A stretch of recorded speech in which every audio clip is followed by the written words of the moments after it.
Hello. So இப்போ இன்றைக்கி என்ன பார்க்க போனால் ஜாவாவில் இருக்கக்கூடிய சில நியூ ஃபீச்சர்ஸ் எல்லாமே பார்க்கலாம். அதில் first one is record. Okay, so record பார்க்கறதுக்கு முன்னாடி சும்மா எக்ஸாம்பிள் நான் சொல்கிறேன்.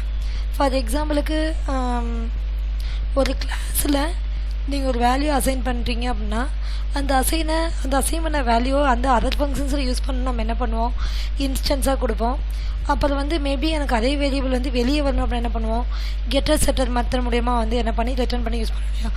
ஸோ இது எதுவுமே பண்ணாமல் யூஸ் பண்ணுறதுக்கு தான் ரெக்கார்டு அப்படின்றது கீவேர்டு. ஓகே, இந்த ரெக்கார்டு போட்டு உங்கள் கிளாஸும் நேம் கொடுத்துட்டு என்ன டேட்டா டைப் அதோட நேம் என்ன அப்படின்னு மட்டும் கொடுத்துட்டீங்க அப்படின்னா போதும், நீங்கள் எங்கேருந்து வேணாலும் ஈஸியாக அக்சஸ் பண்ணிக்க முடியும். ஸோ கன்ஸ்ட்ரக்டர் நான் சொன்ன மாதிரி கன்ஸ்ட்ரக்டர் தேவையில்லை, கெட்டர் மெத்தட் தேவையில்லை, ஈக்குவல் செக் பண்ண அவசியம் இல்லை, கன்வெர்ட் பண்ண அவசியம் இல்லை, ஸ்ட்ரிங்காக கன்வெர்ட் பண்ணுற அவசியமும் இல்லை.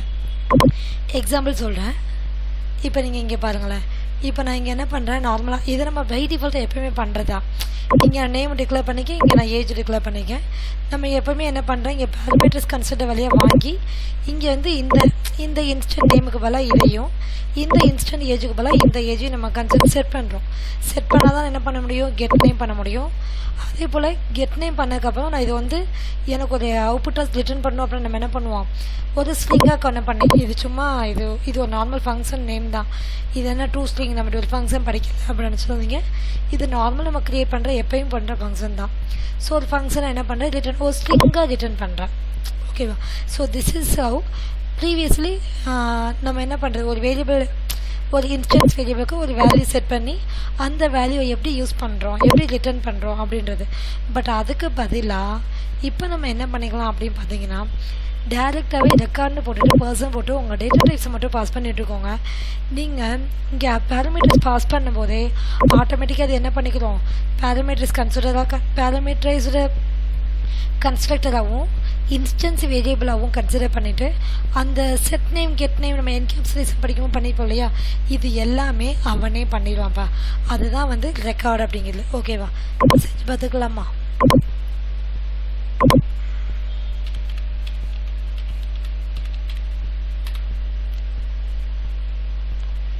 ஸோ இதுதான் நம்மளோட கிளாஸும் நேமாக இருக்குது. ஓகே, ஸோ இப்போ என்ன பண்ணுறேன்,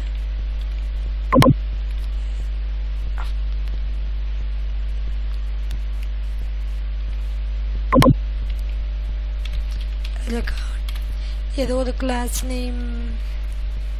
ஓகே, நம்ம அங்கே இருக்க மாதிரி பர்சன் நேம் போட்டுக்கலாம்.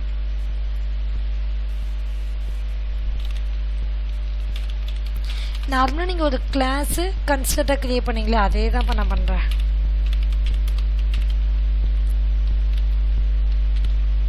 திஸ் இஸ் இப்போ இந்த ரெக்கார்டுக்கு வர விட்டுலாம்ப்பா, இதை விட்டுருங்க, கன்ஃபியூஸ் பண்ணிக்கோனா. ஒரு நார்மலாக கிளாஸ் கிரியேட் பண்ண என்ன பண்ணுவோம், பப்ளிக் கிளாஸ் நேம் போடுவோம். அதுக்கப்புறம் வந்து கீழே வந்து கன்ஸ்ட்ரக்டர் கிரியேட் பண்ணால் திரும்ப வந்து பப்ளிக் அந்த கிளாஸ் நேம் போட்டு ஆர்குமெண்ட் பாஸ் பண்ணுவோம்.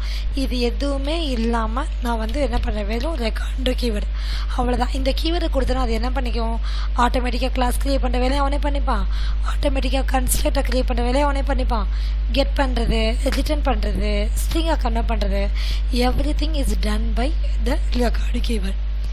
God it? ஸோ இந்த person is nothing but it is kind of the class. So நான் என்ன பண்ணுறேன், எப்பயும் போல் ஒரு ஆப்ஜெக்ட் கிரியேட் பண்ணுறேன்.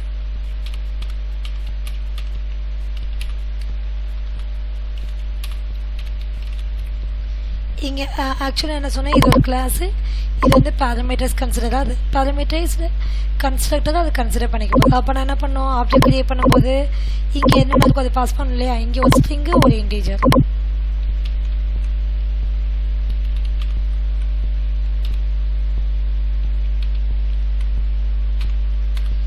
ஓகே,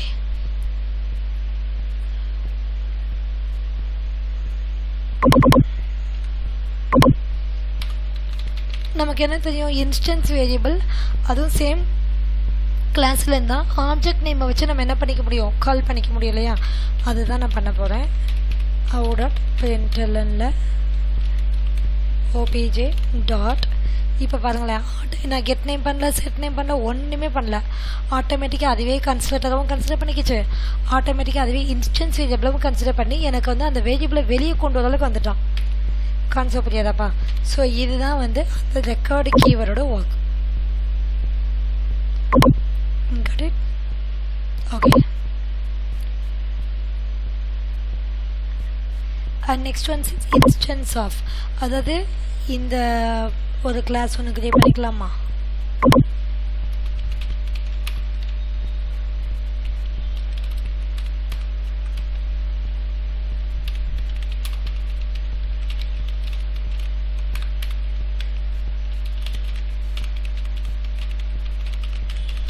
ஆக்சுவலி இங்கே மெத்தட்லாம் தேவையில்லை, சும்மா நான் போடுறேன்.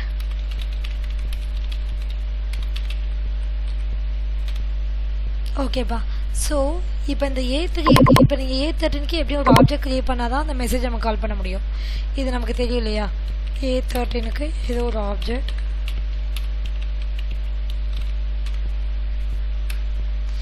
So this is how we are calling the function. Okay, இது ஜென்ரலாக. இப்போ நான் என்ன நினைக்கிறேன்னா, இந்த OBJ1ங்கிறது A13ஓட ஆப்ஜெக்ட் தானே நான் செக் பண்ணிக்கணும்னு நினைக்கிறேன்ப்பா. அப்போ அதுக்கு நம்ம யூஸ் பண்ணுற ஃபங்க்ஷன் தான் இன்ஸ்டன்ஸ் ஆஃப் அப்படிங்கிறது, வேறு ஒன்றுமே இல்லை. ஓகேவா? ஸோ இந்த இன்ஸ்டன்ஸ் ஆஃப் இப்போ தான் வந்துச்சோ அப்படின்னா இது முன்னாடியே இருந்தது. பட் முன்னாடி எப்படி இருக்குன்னா, ஃபார் எக்ஸாம்பிள் நான் சொல்கிறேன், இங்கே பாருங்கள். இந்த ஆப்ஜெக்ட் நேம் வந்து இன்ஸ்டன்ஸ் ஆஃப் கிளாஸாக செக் பண்ணிவிட்டு நான் அதுக்கப்புறம் என்ன பண்ணிக்கலாம், அதாவது இந்த கிளாஸோட ஆப்ஜெக்ட் தான் இந்த கிளாஸை செக் பண்ணதுக்கப்புறமா என்ன பண்ணிக்கிறேன், அவன் வந்து மேனுவலாக வந்து கேஸ்ட், அதாவது கன்வர்ஷன் பண்ணிவிட்டு நான் வந்து ஃபங்க்ஷன் கால் பண்ணுற மாதிரி இருந்தது. அதாவது எப்போ முன்னாடி. பட் இப்போ நீங்கள் என்ன பண்ணிக்கலாம், டேரெக்டாக இந்த இடத்துலையே நான் என்ன பண்ணி இந்த டி அப்படிங்கிறத நான் இங்கேயே டேரெக்டாக கொடுக்க முடியுமா? அதுதான் இதோட அட்வான்டேஜ். நான் இப்போ இதை காப்பி பண்ணுறேன்.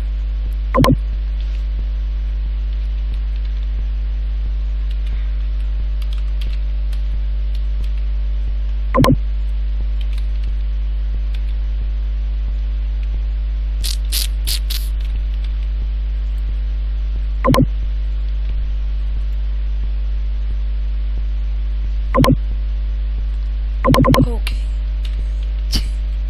இஃப் அந்த OBJ1ன்றதை கன்சிடர் பண்ணுறேன். OBJ1 ஸ்பேஸ் இன்ஸ்டன்ஸ் ஆஃப், இதுக்குள்ளே உங்களோட கிளாஸ் நேம் அனுப்புங்க. இங்கேயே நீங்கள் என்ன பண்ணிக்கலாம்னா ஏதோ ஒரு இந்த வந்து பாஸ் பண்ணிக்க முடியும். அப்போது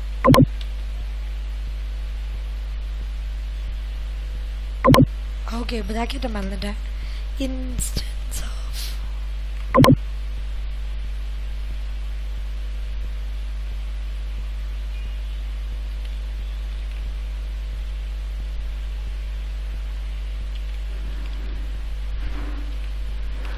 got it.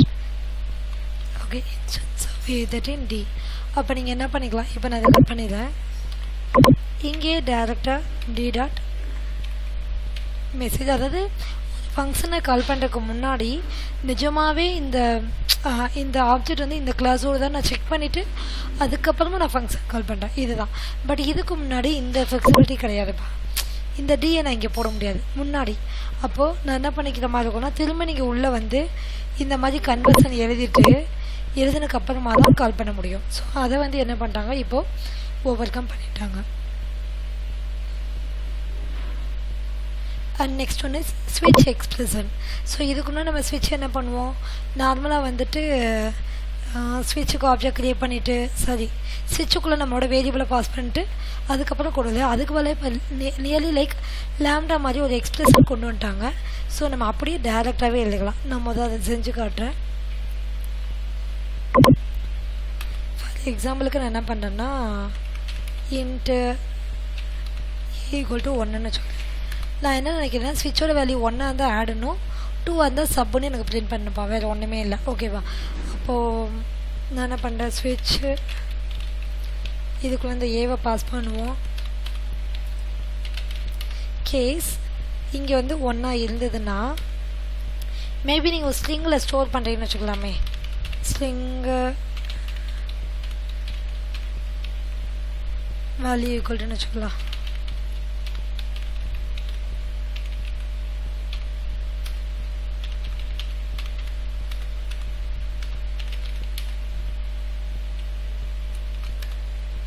இப்படி தான்ப்பா நம்ம முன்னாடி எழுதுவோம். ஆக்சுவலி இப்போ அதுக்கு பதிலாக நீங்கள் என்ன பண்ணிக்கலாம்னா இந்த ஸ்ட்ரிங் இருக்கு இல்லையா, அந்த ஸ்ட்ரிங் என்ன டேரெக்டாகவே உங்கள் ஹோல் கூட நீங்கள் பாஸ் பண்ணிக்கலாம்ப்பா. ஸோ இப்போ நான் என்ன பண்ணுறேன், இதே கூட திரும்ப மாற்றுறேன். இந்த ஈக்குவல்ட்டுக்கு பதிலாக ஸ்பேஸ் கூட அப்படியே ஒரு டிக்ளரேஷன் பண்ணுறதுக்கு பதிலாக இப்படி பண்ணிடுறேன். அண்ட் தென் இங்கே நீங்கள் என்ன பண்ணிக்கலாம்னா கேஸ் 1 இருந்தால் உங்கள் வேல்யூ என்ன, நோ நீட் பிரேக். கேஸ் 2 இருந்தால் உங்கள் வேல்யூ என்ன. அவ்வளோதான்ப்பா, உங்கள் ஸ்விட்ச் எக்ஸ்பிரஷன் வேகமாக முடிஞ்சிச்சா.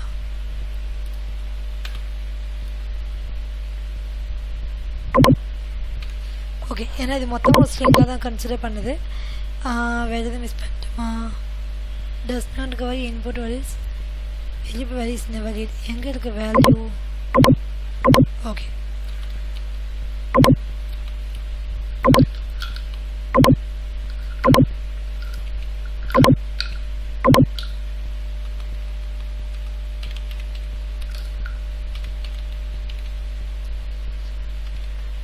ஓகே.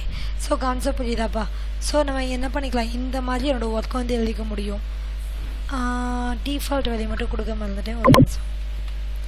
ஏன்னா ஒருவேளை கேஸ் 1 இல்லாமல் 2 இல்லாமல் இருந்துச்சுன்னா அவன் என்ன பண்ணுவான், அப்போ வந்து வேல்யூவோட ஐ மீன் இந்த இவனுக்கு வந்து பார்த்தீங்கன்னா வேல்யூவே இருக்காது. அதனால மேபி இன்வாலிட்.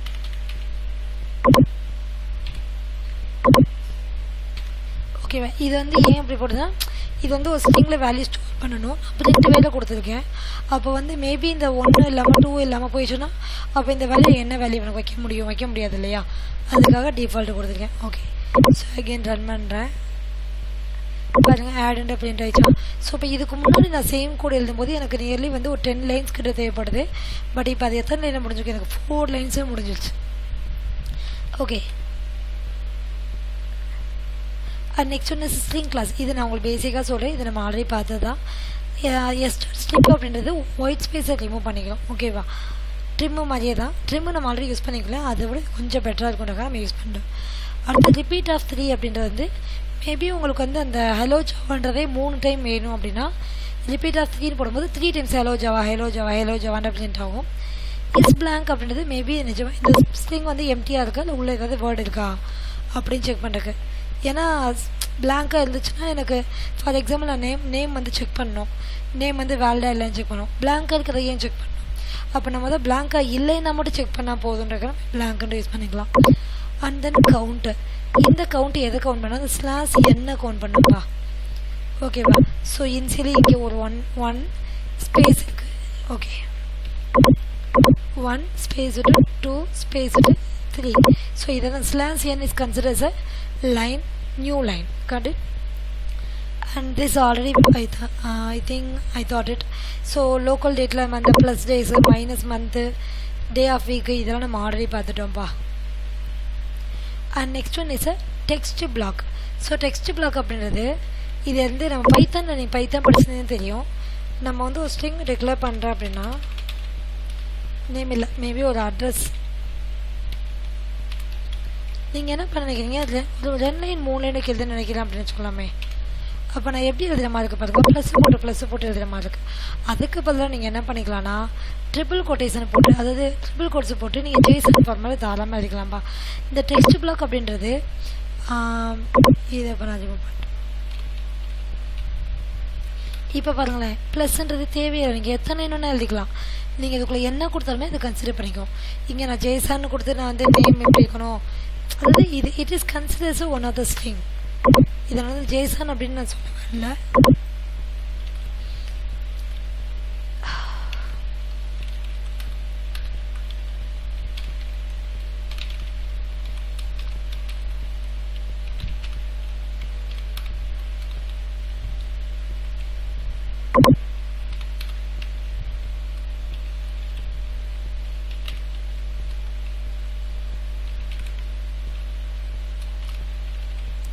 ஓகே, இப்படி கொடுத்தீங்கன்னா நான் இதை பிரிண்ட் பண்ணால் it is not considers a Jason. இது அப்படியே டிட்டோ பிரிண்ட் ஆகும், வேறு ஒன்றுமே இல்லைப்பா. ஸோ மல்டிபிள் லைனில் நீங்கள் ஏதாவது எழுதணும்னு நினச்சிங்க அப்படின்னா ட்ரிபிள் கொட்டேஷன் போட்டு நீங்கள் எழுதிக்கலாம். Okay, and next one is interface. நமக்கு ஆல்ரெடி இன்டர்ஃபேஸ் படிச்சிட்டோம். பட் இன்டர்ஃபேஸ் படிக்கும்போது நான் என்ன சொல்லிப்பேன்னா, it is completely contains only abstract method. இப்படி தான்ப்பா நம்ம ஆக்சுவலி படிச்சிருக்கோம். ஓகே, நான் ஒரு இன்டர்ஃபேஸ் ஒன்று கிரியேட் பண்ணிக்கிறேன்.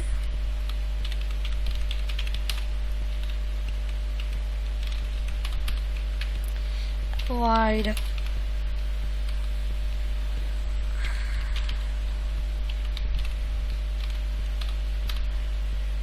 இப்போ என்ன அதில் சொல்லுது பாருங்கள். Interface abstract method can't have a body. Abstract method நீங்கள் என்ன பண்ண முடியாது, பாடி எழுத முடியாது. இப்படி தான் நம்ம ஆக்சுவலி படிச்சிருக்கோம்.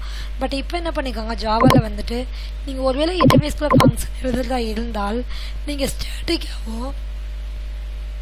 இல்லை டிஃபால்ட்டுன்ற கீயோட கொடுத்து நீங்கள் என்ன பண்ணிக்கலாம், ஃபங்க்ஷன் ரைட் பண்ணிக்க முடியும்ப்பா. ஃபார் எக்ஸாம்பிளுக்கு இதே எடுத்துகிற டிஃபால்ட்டுன்னு போட்டேனே, then it is not considers abstract. It will also support a function. Suppose இல்லை மேம் டிஃபால்ட்லாம் எனக்கு வேணாம் அப்படின்னு சொல்லி ஸ்டாட்டிக் போட்டுக்கோங்க, தப்பு இல்லை. Cut it. பட் ஆல்ரெடி படித்த மாதிரி இன்டர்ஃபேஸுக்கு நீங்கள் என்ன பண்ண முடியாது, ஆப்ஜெக்ட் கிரியேட் பண்ண முடியாது. யாரோ ஒருத்தன் எக்ஸ்டென்ஸ் பண்ணாதான் நீங்கள் கால் பண்ண முடியும். இதில் எந்த மாற்றமும் இல்லை. இம்ப்ளிமெண்ட்ஸ். ஓகே, ஸோ நான் இவனை வச்சு தாராளமாக நான் கால் பண்ணிக்க முடியும்.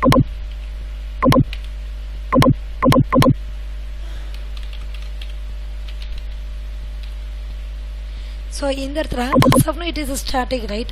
ஸ்டாட்டிக் தான், ஆப்ஜெக்டே தேவையில்லையே, நம்ம அப்படி தான் படிச்சிருக்கோம். அப்போ என்ன பண்ணுறேன், 14 டாட் மெசேஜ் ஒன். ஸோ உங்கள் இன்டர்ஃபேஸ்குள்ளே இருக்கிறது ஒரு ஸ்டாட்டிக் மெத்தடாக இருந்தால் no need to create object. Suppose அதே வந்து நார்மல் ஃபங்க்ஷனாக இருக்குது, then you have to create object for A13. நமக்கு தெரியும் இவனுக்கு ஆப்ஜெக்ட் கிரியேட் பண்ண முடியாதுன்னு தெரியும். அப்போ என்ன பண்ணலாம், A13ஓட ஆப்ஜெக்ட் வச்சு you can call the person. For example D dot message one. It is possible. Got it?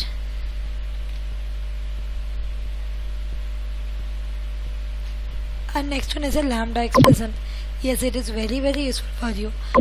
Which means நீங்கள் வந்து ஒரு ஃபங்க்ஷன் எழுத போகிறீங்க, ஒரே லைனில் எழுத போகிறீங்க. உள்ளுக்கு வந்து இப்போ நம்ம சில நேரம் இந்த ஃபார் லூப்லாம் எழுதும்போது ஒரு லைன் தான் எழுதுவோம். ஃபார் ஈச்லாம் பார்த்தீங்கன்னா நான் ஒரே ஒரு பிரிண்ட்டு தான் போட்டிருப்பேன். எக்ஸாம்பிள் காட்டணும் தான், இங்கே பாருங்களேன், ஒரே ஒரு லைன் தான் எழுதியிருக்கேன். அப்போ இதை வந்து நம்ம ஏன் வந்து 3 லைனாக போடணும், 2 லைனாக எழுதணும்? மேபி நீங்கள் அந்த மாதிரி சுச்சுவேஷன் என்ன பண்ணலாம், லாம்டா எக்ஸ்பிரஷன் யூஸ் பண்ணிக்கலாம்ப்பா. ரைட் ஃபங்க்ஷன் ஒரு ஃபங்க்ஷன் எழுதலாம், வித்தவுட் ஃபங்க்ஷன் நேம் இல்லாமலே எழுத முடியும். ஸோ பார்த்துக்கோங்க, ஏதாவது பேரமீட்டர் பாஸ் பண்ண பேரமீட்டர் நீங்கள் அனுப்பிக்கலாம். இங்கே இந்த கேர்ள்குள்ளே நீங்கள் என்ன எழுதுமோ நீங்கள் தாராளமாக எழுதிக்கலாம். ஓகேவா? So it is which means இது ஒரு ஃபங்க்ஷன் வித் பேரமீட்டர்னு வச்சுக்கோங்க. இது வந்து உள்ளே இருக்க டெஃபனேஷன் வச்சுக்கோங்க, வேறு ஒன்றுமே இல்லை. இதுக்கு எக்ஸாம்பிள் வந்து நான் கீழே இவனை காட்டுறேன். இந்த இடத்துல பாருங்கள், இவனை மைண்ட் பண்ணாதீங்க. பப்ளிக் வைடு கிரீட் உள்ளே வந்து ஒரு ஸ்ட்ரிங் பாஸ் பண்ணிக்க, உள்ளே ஒரு பிரிண்டிங் ஸ்டேட்மெண்ட், வேறு ஒன்றுமே இல்லை. அப்படி தானே? அப்போ நான் என்ன பண்ணிக்கிறேன், இங்கே உங்களோட சின்டெக்ஸை காப்பி பண்ணுறேன்.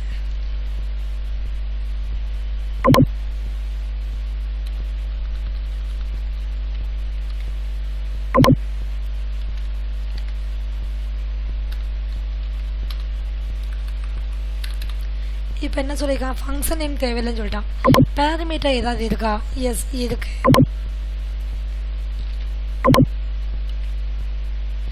அடுத்து என்ன பண்ணியிருக்கான், ஆரோ மார்க் போட்டுக்கானா. அடுத்து பாடினா உள்ளே இருக்க தானே, உள்ள என்ன இருக்குது, இதுதான் இருக்குது. டேட்டா டைப் தேவையில்லை, இவ்வளோ தான்ப்பா. கான்செப்ட் புரியுதா? இப்போ இங்கே பாருங்கள், name system dot out. So இதுதான் வந்து என்னது, லாம்டா எக்ஸ்பிரஷன் அப்படின்றது. இது வந்து உங்களுக்கு சிங்கிள் லைன், ஒரு ஃபங்க்ஷனுக்குள்ளே ஒரு லைன் தான் எழுதுறீங்க அப்படின்னா நீங்கள் தாராளமாக என்ன பண்ணிக்கோங்க, லாம்டா எக்ஸ்பிரஷன் யூஸ் பண்ணிக்கோங்க. திரும்ப எழுத வேணாம். ஓகேவா?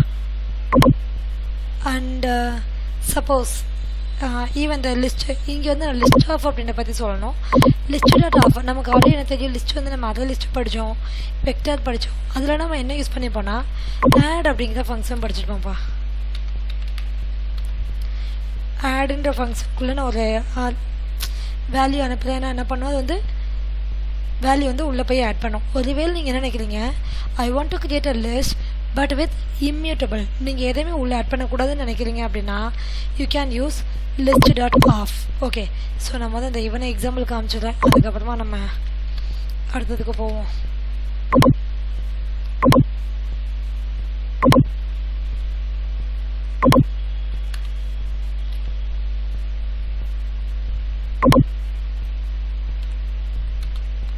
இந்த அட்ரஸை கொஞ்சம் பிரிண்ட் பண்ணி பார்த்துக்குவோம்.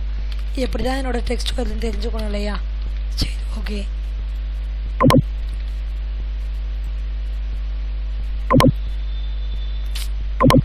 Okay, no issues.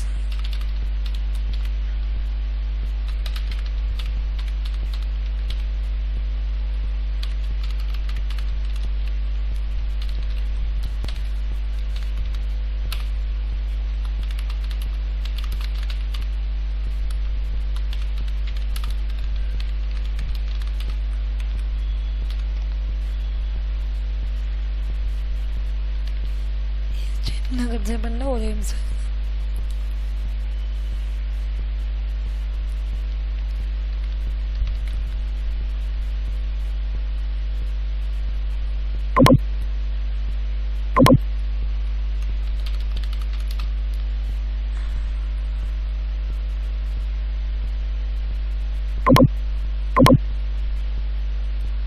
Okay, let me check this. இதை நான் உங்களுக்கு செக் பண்ணிட்டு சொல்கிறேன். ஸோ இப்போ நம்ம இவனை எக்ஸாம்பிள் எடுத்துக்கலாம்.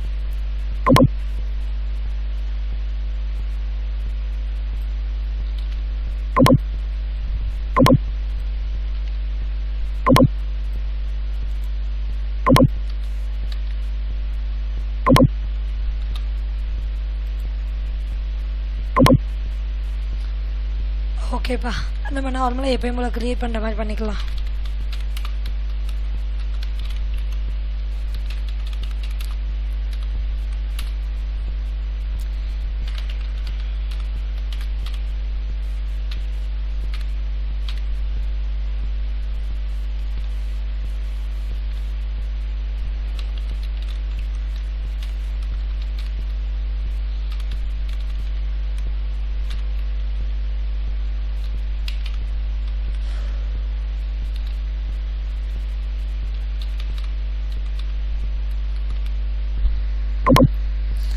யூடியூப் பேக்கேஜ் இம்போர்ட் பண்ணிக்கலாம்.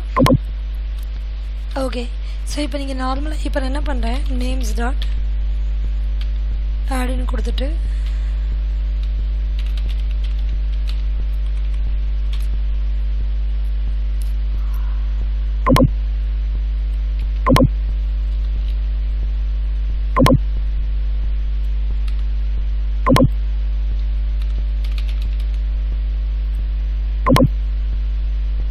ஆடாக தான் செக் பண்ணிக்கலாம். என்ன சொல்லியிருக்கு இவன் சொல்லிக்காம இம்யூட்டபிள் கலெக்ஷன், விச் மீன்ஸ் இதை நீங்கள் என்ன பண்ண முடியாது, ஆட் பண்ண முடியாது.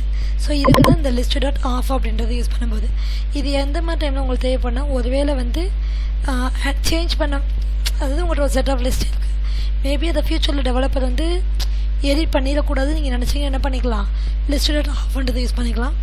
அண்ட் உங்கள் அட்ரஸ் நீங்கள் எப்படி என்ன ஃபார்மேட்டில் பிரிண்ட் பண்ணீங்களோ அதே ஃபார்மேட்டில் பிரிண்ட் ஆகிருக்கும். ஓகேவா? இப்போ ஆக்சுவலி நான் வந்து இந்த ஆஃபர் சொல்ல வரல, லாம்டா எக்ஸ்பிரஷன் தான் சொல்ல வந்தேன். அது ஒன் டைம் பார்த்துக்கலாமா? ஸோ இப்போ இங்கே பாருங்கள், நார்மலாக ஒரு ஃபார் லூப் நம்ம இப்படி தான் எழுதுவோம். ஓகேவா? அதுக்கு பதிலாக நீங்கள் என்ன பண்ணிக்கலாம்னா ஃபார் ஈச் அப்படின்ற மூலயமா உள்ள இங்கே ஃபார் ஈச்னே ஒரு ஃபங்க்ஷன் இருக்குது. ஓகேவா? இந்த ஃபங்க்ஷன் வந்து எலமெண்ட்டை எடுக்கிறதுக்கு தான் ஹெல்ப் பண்ண போகிறோம். ஸோ அதுக்குள்ளே நான் என்ன பண்ணுறேன், என்னோடய ஒர்க்கை வந்து எழுத போகிறேன், வேறு ஒன்றுமே இல்லை. இவனை கமெண்ட் பண்ணிடலாம். நேம்ஸ் டாட் இதை நம்ம ஆல்ரெடி படித்ததான்ப்பா, ஃபார் ஈச், அதாவது ஃபார் ஈச்சுன்னு சொல்லிட்டு நம்ம வந்து என்ன பண்ணிக்குவோம், ஜாவாவில் படிச்சிருக்கோம் இல்லையா, அதுதான். சரி, ஜாவாலன்ற அதே படிக்கும்போது நம்ம ஃபார் ஈச் யூஸ் பண்ணிப்போம். ஆனால் ஃபார் ஈச்சுன்னு சொல்லிட்டு இன்ட்டு ஐ இன்னுன்னு போட்டுறது இல்லையா, அந்த மாதிரி. ஆனால் ஃபார் ஈச்சுன்னு எழுத மாட்டீங்க, ஃபாரின் தான் எழுதுவீங்க. சரி, names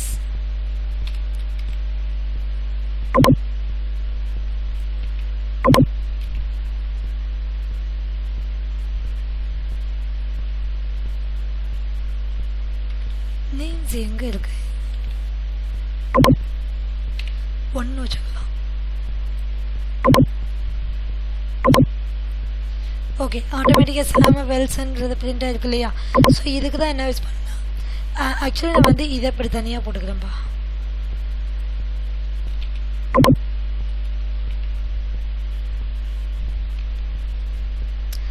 okay, got it.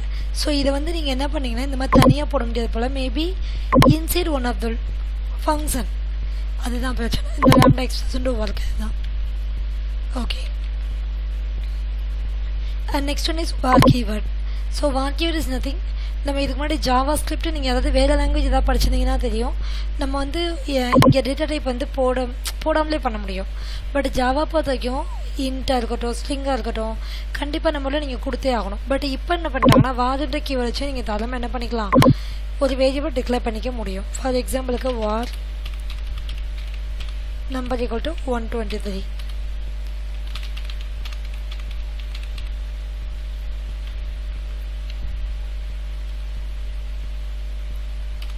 Number. So நான் இங்கே இன்ட்டு ஃப்ளோட்டு எதுவுமே கொடுக்கல. ஆட்டோமேட்டிக்காக என்ன பண்ணுவோம், அதுவே வந்து கன்ஃபார்ம் பண்ணிக்கிறோம் இது என்ன டேட்டா டைப் அப்படின்றது. ஸோ இதுக்கு பேர் என்ன சொன்னால் இன்ஃபர் லாங்குவேஜ்.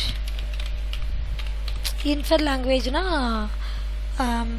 நீங்கள் ரைட் ஹேண்ட் சைடு கொடுக்குற வேல்யூ பொறுத்து என்ன பண்ணிக்குவான், அவனாவே வந்து கன்சிடர் பண்ணிக்குவான். அதுதான் இன்ஃபர் லாங்குவேஜ் சொல்லுவாங்க. ஒருவேளை நீங்கள் இதோட டேட்டா டைப் என்னன்னு தெரிஞ்சுக்கணும்னு நினச்சிங்கன்னா get class and get name அப்படின்ற ஒரு ஃபங்க்ஷன் இருக்குது. அவனை வச்சு நான் கால் பண்ணுறேன்.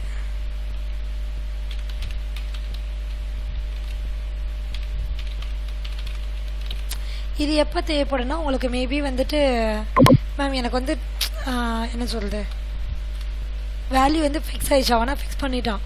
பட் நான் என்ன நினைக்கிறேன்னா அது என்ன டேட்டா டைப்புன்னு நான் தெரிஞ்சுக்கணும்னு நினைக்கிறேன் அப்படின்னா நீங்கள் என்ன பண்ணிக்கலாம், இந்த மாதிரி பண்ணிக்கலாம். ஓகேவா, நம்பருங்கனால ஜாயிண்ட் ஆக மாட்டுதா.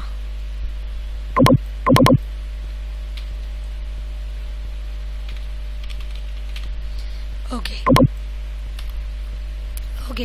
ஸோ இன்கேஸ் ஏதோ ஒன்று கொடுத்துருக்கீங்க, அதோட டேட்டா டைப் தெரிஞ்சுக்கணும் அப்படின்னு நினச்சிங்கன்னா, அதாவது இது எப்போ தேவைப்படனா மேபி இன்ஃபர் லாங்குவேஜ் சொல்கிறீங்க, அதுவாக கன்சிடர் பண்ணிக்குன்னு சொல்கிறீங்க.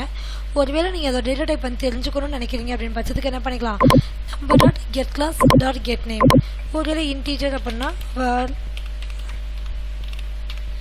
இதை ஒரு வேரியபிளை ஸ்டோர் பண்ணிக்கோங்க. ஏன்னா இட் இஸ் கோயிங் டு இது ஸ்டோர் பண்ண அவசியம் இல்லை, அவனே ரிட்டர்ன் பண்ணும்போது ஒரு ஸ்ட்ரிங்காக தான் ரிட்டர்ன் பண்ணுவான்.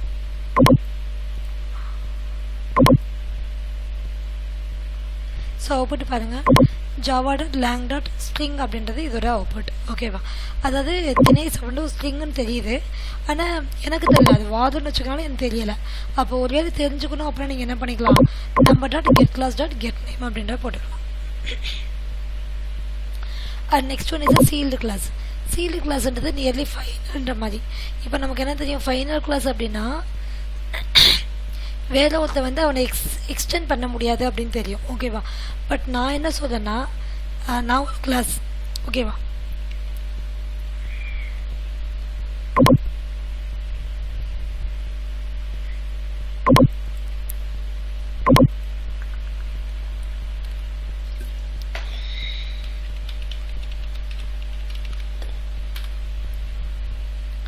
ஓகேப்பா. இப்போ நான் இங்கே வந்து எக்ஸாம்பிளுக்கு இங்கே இருக்க கிளாஸஸே போடனே, சும்மா நார்மல் கிளாஸ் சேஃப்னு போடுவோம். எதுவுமே இல்லை, ஜஸ்ட் வந்து ஒரு கேர்ள் பிளேஸ்மெண்ட் போட்டுக்கிறேன். கிளாஸ் ட்ரையாங்கிள், கிளாஸ் ரெக்டாங்கிள், இப்படி இருக்குன்னு வச்சுக்கலாம்.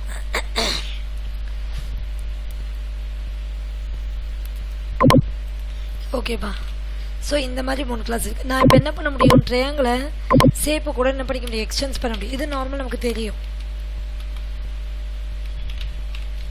பட் நான் என்ன நினைக்கிறேன்னா, என்னை யார் யார் எக்ஸ்டெண்ட் பண்ணிக்கலாம், அதாவது என்கிட்ட யார் யார் வந்து என்னோட இன்ஃபர்மேஷன் கேதர் பண்ணலான்றத நானே செட் பண்ணிக்க முடியும். ஓகேவா, அதுக்கு தான் சீல்டு அப்படின்ற கீவேர்ட். இப்போ சீல்டுன்னு போட்டுட்டு இப்போ என்ன பண்ணுறேன், பெர்மிட்ஸ் அப்படின்ற ஒரு கீவேர்டு இருக்குப்பா. இந்த பெர்மிட்ஸ் கீவேர்டை யூஸ் பண்ணி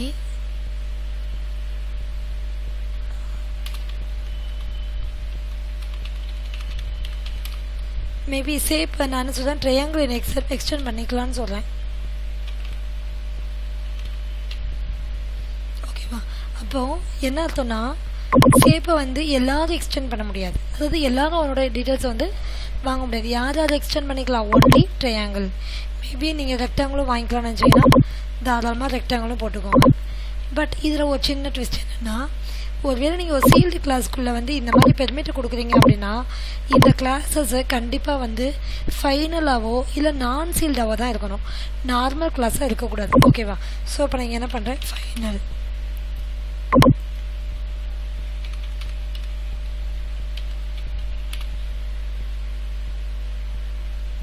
non-seal modifier not allowed here. Okay, சரி, இவனை இப்போதைக்கு ஃபைனலாக வைக்கிறேன்.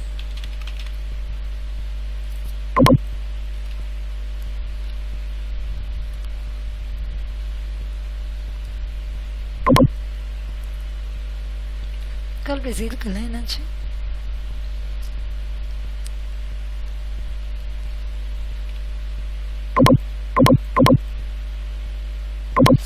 பெர்மிட்ஸ் தப்பா போட்டுக்க.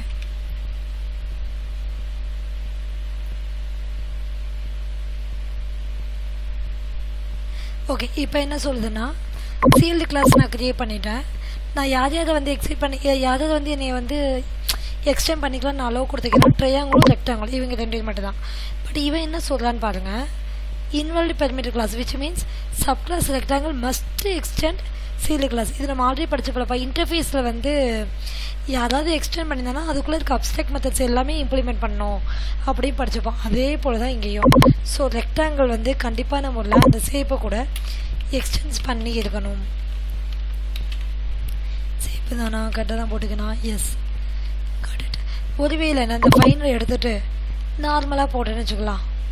அது என்ன பண்ணுது, இப்போ என்ன சொல்லுது பாருங்கள், ஒன்று நான் சீல்டாக இருக்கணும், இல்லை ஃபைனலாக இருக்கணும், இல்லை அட்லீஸ்ட் இவன் சீல்டாவது இருக்கணும். ஓகேவா? இல்லைனா இவன் ஒரு சீல்டு கிளாஸ் கூட என்ன பண்ண முடியாது, எக்ஸ்டென்ஸ் பண்ண முடியாது. அப்போ நான் மேபி எனக்கு ஃபைனல் வேணாம். ஏன்னா ஃபைனல்னால் எனக்கு என்ன தெரியும், திரும்ப இவனை யாரும் எக்ஸ்டென்ஸ் பண்ண முடியாது. அதானே ஃபைனலோட மீனிங்கு. ஒரு கிளாஸ் ஃபைனல் கிளாஸ் அப்படின்னா வேற ஒரு கிளாஸ் வந்து ட்ரையாங்கிள் எக்ஸ்டென்ஸ் பண்ண முடியாது. இதானே அதோட மீனிங்கு. ஆனால் நான் என்ன நினைக்கிறேன், ரெக்டாங்கிள் இன்னொருத்த வந்து எக்ஸ்டெண்ட் பண்ணுற மாதிரி இருக்குது, சூழ்நிலை எனக்கு எப்படி இருக்குது. அப்போ நான் ஃபைனல் கொடுத்தா எப்படி அவன் எக்ஸ்டெண்ட் பண்ண முடியும்? அப்போ நீங்கள் என்ன பண்ணிக்கலாம், நான் சீல்டு கான்செப்ட் புரியுதாப்பா? ஸோ இதுதான் வந்து என்ன சொல்லலாம், சீல்டு. ஸோ ஒன்றில் திரும்ப அகைன் சொல்லி இது கொஞ்சம் லிட்டில் கன்ஃபியூஸ் ஆகும். சீல்டு அப்படின்ற கிளாஸ் அப்படின்னு போட்டிங்கனாலே, அதாவது என்னை வந்து யாராவது வந்து என்கிட்ட இருக்க ஃபங்க்ஷன்ஸ் வந்து யூஸ் பண்ணிக்கலான்னு சொல்லி நானே வந்து என்ன பண்ணுறேன், பெர்மிஷன் கொடுக்குறேன். அதுதான் பெர்மிஷன் போட்டு யார் யாருன்னு சொல்லி எழுதிட்டேன். ஓகேவா? ஸோ அப்போ இந்த ட்ரையாங்கிள் இந்த ரெக்டாங்கிள் 2 பேருமே என்ன பண்ணிக்கலாம், ஈவனை எக்ஸ்டெண்ட் பண்ணிக்கலாம். கண்டிப்பாக நம்மளும் எக்ஸ்டெண்ட் பண்ணியிருக்கணும். Okay, this is the first point. அந்த செகண்ட் பாயிண்ட், யார் யாரெல்லாம் இவனை எக்ஸ்டெண்ட் பண்ணுறாங்களோ அவன் கண்டிப்பான முறையில் ஃபைனலாவோ இல்லை நான் சீல்டாவோ இல்லை சீல்டாவோ கண்டிப்பாக இருக்கணும். ஓகேவா? சரி, எப்போ ஃபைனல் போட்டுக்கலாம் அப்படின்னா, மேபி உங்களுக்கு இந்த கிளாஸ் வந்து வேறு யாரும் ட்ரையாங்கிள் எக்ஸ்டெண்ட் பண்ணணும்னு நினச்சிங்கன்னா ஃபைனல் போடுங்க. இல்லை எக்ஸ்டெண்ட் பண்ணுற மாதிரி இருக்குன்னா நான் சீல்டு போட்டுக்கோங்க. Okay, so this all are new features in Java.